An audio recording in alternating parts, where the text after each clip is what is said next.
attendance policy setup in Zoho People. The purpose of using the attendance module is to capture the check-in and check-out entries and using this information to calculate the attendance status of an employee. So let's see how to define the working hours policy of your organization. In order to do that, navigate to the attendance module by clicking on the settings option, and from settings, click on attendance, and under configuration, you can see the option called attendance policy. So the first section under attendance policy is working hours setup. So once the attendance entries are captured into the system, first step is to calculate the total number of working hours from the attendance entries. So we do have two different types of options to calculate the total working hours.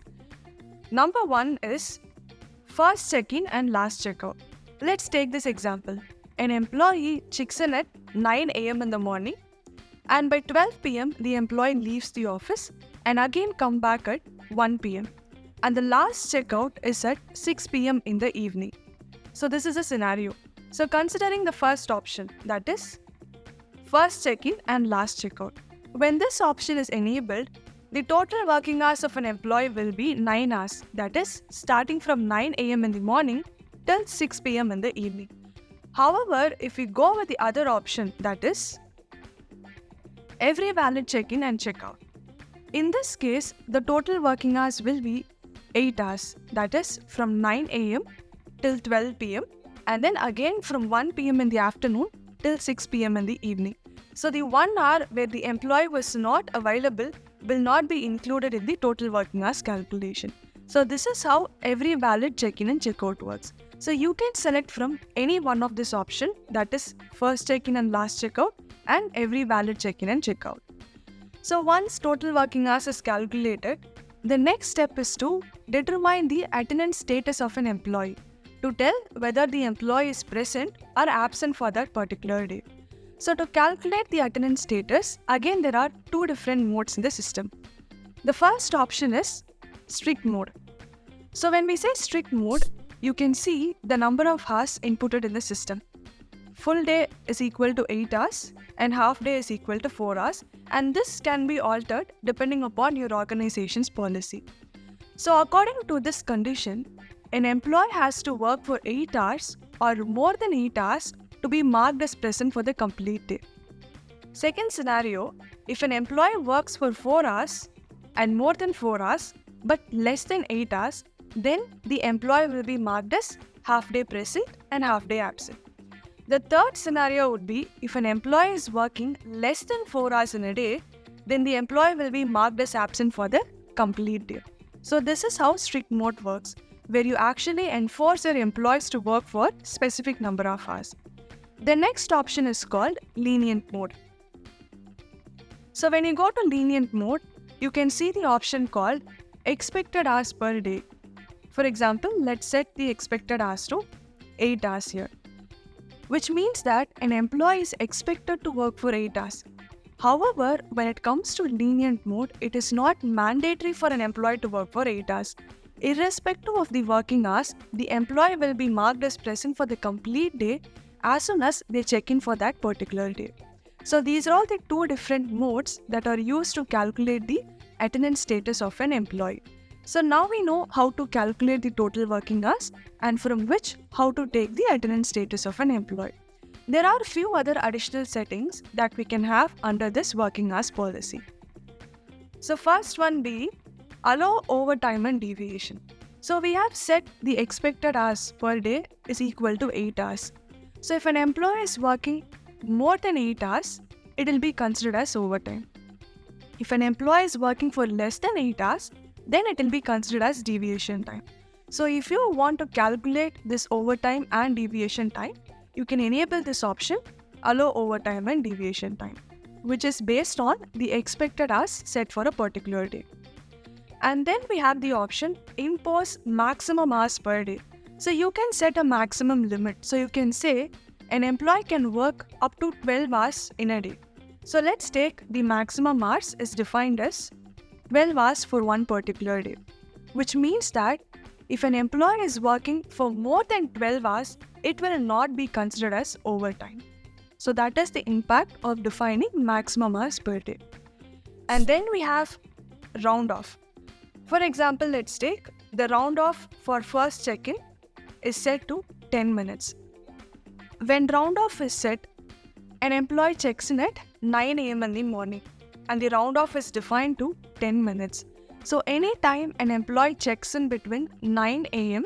till 9:10 a.m., when calculating the total working hours, the system will start calculating it from 9 o'clock. So let's take this example. An employee checks in at 9:05 a.m. in the morning and works till 6 p.m. in the evening. So the ideal working hours here is 8 hours and 55 minutes. But however, we have defined the round off for first check-in to 10 minutes. So that if an employee checks in between 9 to 9:10, system will start calculating the working hours from 9 o'clock. So in this case, the total working hours of an employee will be 9 hours. So this is the impact of defining round off. The round off is applicable to last checkout and as well as for total working hours. And then we have the last option under working hours setup, which is called update older attendance entries. In case after defining the attendance policy, if you are going to change this attendance policy in future, you can enable this option called update older attendance entries so that all of your previous attendance entries will get updated based on the recent changes that you are doing under the working hours section. So this is about defining your working hours policy for your organization. And then we have the options to calculate the pay days of your organization. So now that we know how total working hours and attendance status is captured, let's see how to calculate the payable days for a particular month. So for example, let's take a month has 31 calendar days. So using this setting, you are going to define whether you will be paying your employees for all the calendar days in a month or you will be excluding weekends or holidays that comes in between. So you have an option to choose from weekends, holidays and leave. So when this option is enabled, based on which your payable days will be calculated in the payroll report. And then we have an option to track late night working hours of an employee. So once you enable late night working hours, let's see that the late night is defined between 10 p.m. at night till 4 p.m. the next morning. So whenever an employee is working between this duration, that is 10 p.m.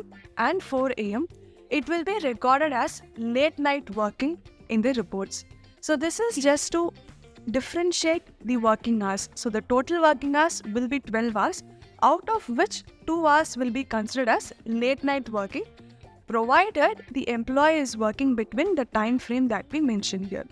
So this late night working can be different to different locations. In case if you're going to pay an employee extra on that particular pay cycle based on their late night working, you can make use of this option. And the last setting that we have under attendance policy is effective date of policy for absent records. If you are implementing Zoho People for the first time and you will be launching Zoho People on middle of a year, let's take it will be launched on 1st of July the current year. So what happens to the past 6 months attendance data in Zoho People? It will be marked as absent for all of your employees. To avoid this, you can enter the effective date of policy, the actual date from when your employees are going to use Zoho People for attendance marking, so that for all the previous dates, absent entries will not be recorded. So these are all the different settings and restrictions that you can have around attendance policy setup. So attendance policy setup revolves around calculating the total working hours. If you have an option in your organization where you're providing break hours to your employees, for example, there's going to be a 1 hour of lunch break that you provide to your employees. So how to set this up in Zoho People? So we do have a dedicated space where you can configure different types of breaks in the system. So under configuration, we have the option called break. Click on the option add break. So enter the name. Let's say we are going to add a lunch break. So enter the break name and select the relevant color and image if needed. which is not mandatory. And then comes the type. So when you're adding a break, breaks are configured into two different types: paid breaks and unpaid breaks. So when a break is configured as paid break, it will be included in the total working hours calculation. For example, let's take an employee has lunch break of 1 hour, which is a paid break. So if the employee is going to work for 8 hours and take 1 hour of paid break, the total working hours is going to be 8 plus 1, 9 hours, because it's a paid break. The other scenario, in case if this lunch break is defined as an unpaid break, and the same case, employee works for 8 hours and takes 1 hour of lunch break, but in this case, the total working hours will be only 8 hours because the 1 hour break is configured as an unpaid break. So you are going to select whether this break is paid or unpaid, and it will have an impact in calculating the total working hours of an employee. So after selecting the break type, then comes the mode of the break. Is this going to be an automatic break or it is going to be a manual? So when you say automatic, you have an option to enter the start and end time. So let's say lunch break is between 12 p.m. to 1 p.m. in the afternoon. So you can mention the start and end time here, which means that 12 to 1 will be automatically marked as break for all employees in your organization, irrespective of the fact whether they are actually using it or not, which is called automatic. On the other hand, you have one more option, which is called manual breaks. So when I click on manual, here you have an option to mention the duration of break. Let's say you're providing 1 hour of lunch break. It means that an employee can take this 1 hour of lunch break at any point in time, and it is going to be a manual, so that whenever an employee is going to take the lunch break, they'll have to hit on the break button that is available near the check-in option, and whenever they resume back to work, they'll have to hit on the resume button. So this is a manual option. So you can provide the overall duration for this break. There can be one more condition added here. So you want to add a condition that this 1 hour of break has to be taken only between 12 p.m. to 3 p.m. So an employee should not take this 1 hour anytime outside this timeline. If that is the case, you can also enter the from and to duration over here. So this 1 hour of paid break will be applicable only between 12 p.m. to 3 p.m. And after adding all this information, the last step is the applicable condition, to which shifts this break is applicable, because you cannot add lunch break to people working in night shift. So you can create a break and then you're going to associate this break with a particular shift. And once this is done, you can click on save. You can have any number of breaks added into the system, and adding breaks will have an impact in calculating the total working hours depending upon the type that we add here. So these are all the options or policies that you're going to define in the system, which will help you to track the attendance status of an employee. So this will be about setting up the attendance policy in Zoho People.